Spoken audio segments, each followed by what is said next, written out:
Magandang umaga! Kumusta po? Narito po ulit ang update natin para sa lagay ng ating panahon.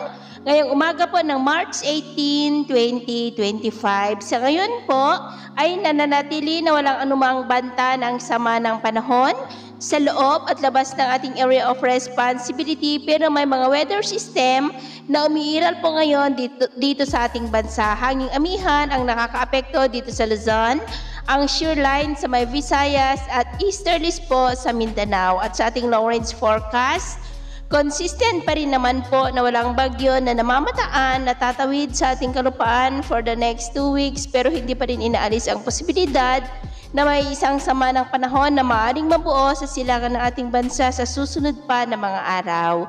At sa lagay ng ating panahon, ngayong madaling araw ay maayos ang panahon sa malaking bahagi ng ating bansa, pero may tsansa ng mga isolated rain sa ilang bahagi ng Ilocos Sur, Cagayan, Apayao, coastal areas ng Isabela, Infanta, Polillo Island, Lobo, Calapan, Camarines Norte, Aklan, Capiz, Cadiz, Escalante, Cebu, silangang bahagi ng Leyte, Samar Provinces, Dinagat Island, Misamis Oriental, Zamboanga at Sulu Archipelago. At mamaya po ay sisikat naman ang araw sa malaking bahagi ng ating bansa, pero may tsansa pa rin ng cloudy skies with isolated rain sa may Babuyan Islands, Cagayan, coastal areas ng Isabela, Infanta, Polillo Island, Lobo, Calapan, Camarines Norte, northern part ng Palawan, Capiz, Cadiz, Escalante, Cebu, eastern part ng Samar, eastern part ng Leyte, northern Samar, Dinagat Island, Siargao at Sulu Archipelago. At mamayang hapon,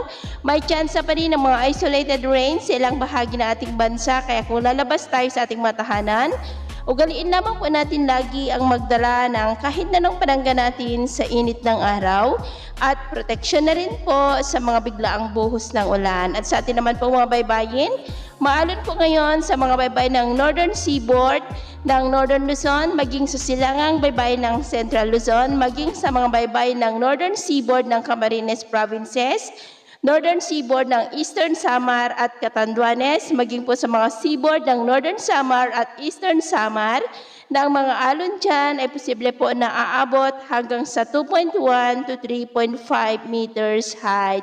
Kaya hanggat maaari po ay iwasan na muna natin ang papalaot dyan sa mga may kulay pula para po mas makaiwas sa mga sakunang pangkaragatan. So, ito po lang latest update natin sa araw na ito. At ako po muli si James na nagsasabing sa kahit na pagsubok po na darating sa ating buhay, huwag po tayong mawawalan ng pag-asa. Thank you and God bless!